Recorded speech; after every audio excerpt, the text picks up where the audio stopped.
Hey everybody. Welcome to the Nancy Drew Review Project. I am on my second book for the series.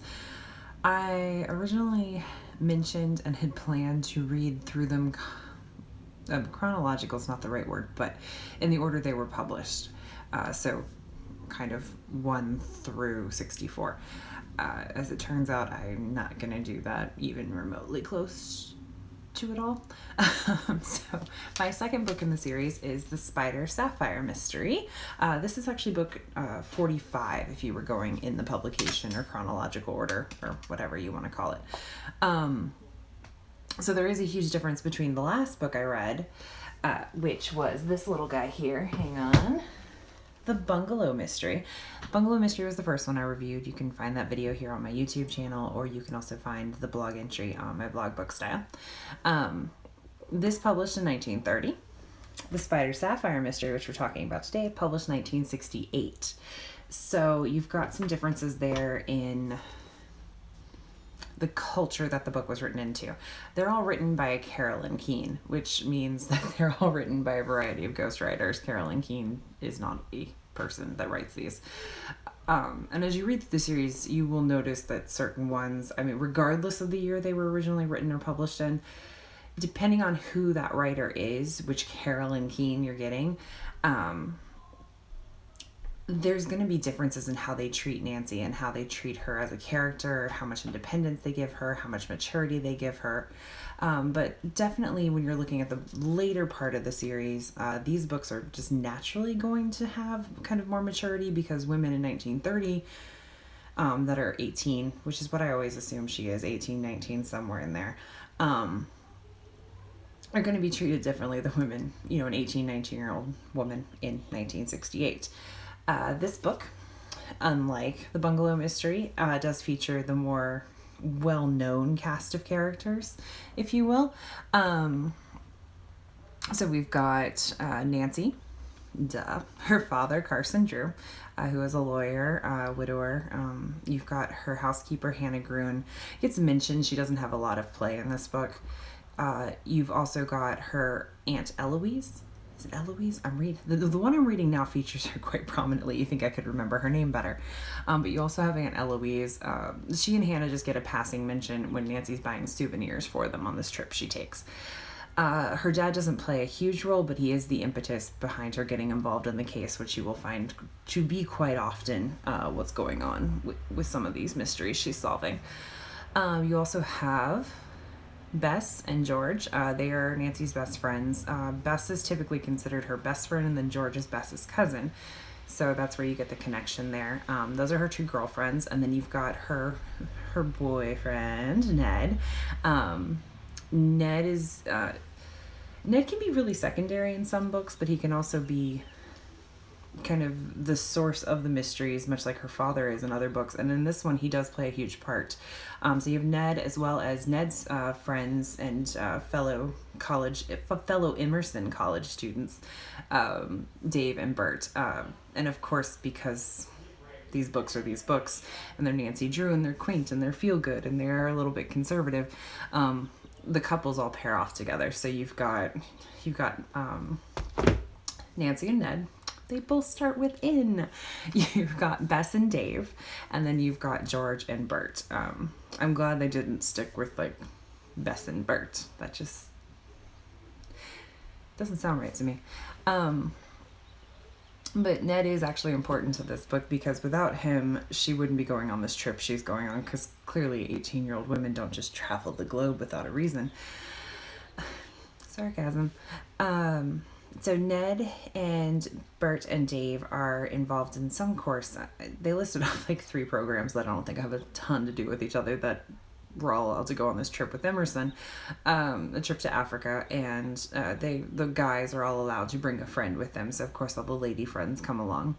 You've got kind of an interesting, some side characters. There's a character named Gwen who's just a little bit ridiculous. She doesn't play a role in solving the mystery, but I think it was just kind of a nice addition. But so you've got Ned, they're going on this trip to Africa. they mention Mombasa and Nairobi as kind of the main areas that they're visiting. I'm not really sure what the trip had to do with the courses, because I swear geology and biology, and there was one other one. Shrug. So, but Nancy, that's why Nancy is headed to Africa. But the case actually opens in River Heights. Her dad has a client who is a very skilled jeweler. Chemist jeweler. He's very good at making synthetic gems, and he gets inspired. He hears about this gem that's a spider sapphire. So it's a sapphire that has a spider formed within it. Well, the spider wasn't formed with it. The sapphire formed around a prehistoric spider.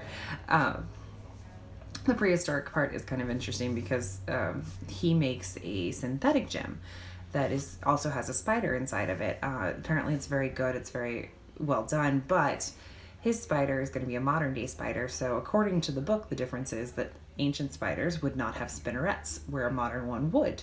So that is how they ultimately could prove that the two aren't the same. But Carson Drew's client is accused by these thugs that come, two Indian gentlemen representing this super rich guy who owns the Sapphire, who's based out of Mombasa, I believe. He might be in Nairobi. At a certain point, they just start throwing names out, and I'm more interested in the plot than writing a detailed map down. But they kind of they say they're representing this guy, and they accuse the jeweler of not making his own synthetic jewel, but actually stealing the original, because the original's gone missing. So Nancy's intrigued about that, and since she's going to the city where the original spider sapphire went missing from, she's going to look into it. She's also going to look into the missing brother of, really want to remember her name. See,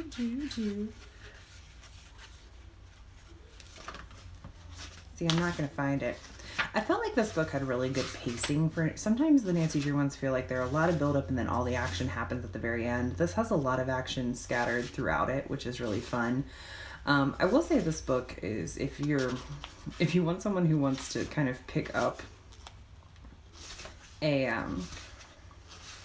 Nancy Drew and they've never read them before and they just want a taste for one, and you don't want them to be super bored, this would be a good one for someone who, like a Clive Cussler fan, who really likes like the Jason Bourne, a lot of travel, a lot of really quick action scenes, different points of tension throughout the book. I mean, this book starts with Nancy getting penned in, these guys following her, and then not long after that, Ned gets kidnapped, and then not long after that, something else, and this is all before they get to Africa, where the bulk of the adventure takes place. But here she is, Madame Bulawaya. She's a made-up person. I'm probably butchering how you're supposed to pronounce that word, but she is a talented singer. She's touring the U.S. She visits Emerson. She's touring the U.S. to raise funds to help find her missing brother, everyone else thinks that he died. He was a safari guide, Tazam, and they all believe Tazam was killed by a lioness, because that's what somebody witnessed him, like a lioness mauling this person, and they chased the lioness away, but by the time they got back to where the body was, it was gone missing, so they're not sure what happened. They think a lion dragged him off and that he's gone. She had a dream, Madame Bulawaya, and she believes that her brother Tazam is still alive, so she asked Nancy if she could do some looking too. So Nancy's got these two missions, as she's also just happens to be taking a vacation to Africa where these things are all set. So she's got 2 points of contact. They, of course, it's not really a spoiler, because here's a fun fact. Everything gets resolved in a Nancy book. Like, everything. There's not going to be any terrible tragedies at the end. It all wraps up in a nice, fairly happy package. So Tazam does get found. Turns out he had amnesia from the trauma of the attack, but he does remember. The amnesia gets cured really, really easily, guys. And then, of course, the jeweler did not steal the original spider sapphire. He did, in fact, make his own. And the millionaire's secretary was in this scheme to frame the jeweler and sell the sapphire in smaller chunks so that it wouldn't be recognized, but he could still make a profit off of it. 1968, clearly more progressive than 1930. Not as much sexism in this one as I was expecting.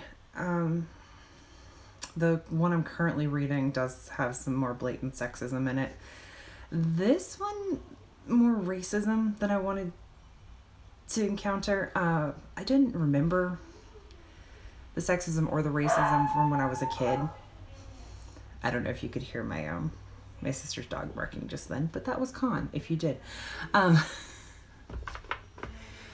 But yeah, you've got, so what really annoyed me was they kept, the phrase "the blacks" got under my skin very, very quickly. And then the other thing was I got irritated because when they were referring to the population of Mombasa, they were like, oh, the Arabs, which they capitalized, or the Indians, which they capitalized, or the African blacks, which they capitalized African but not blacks.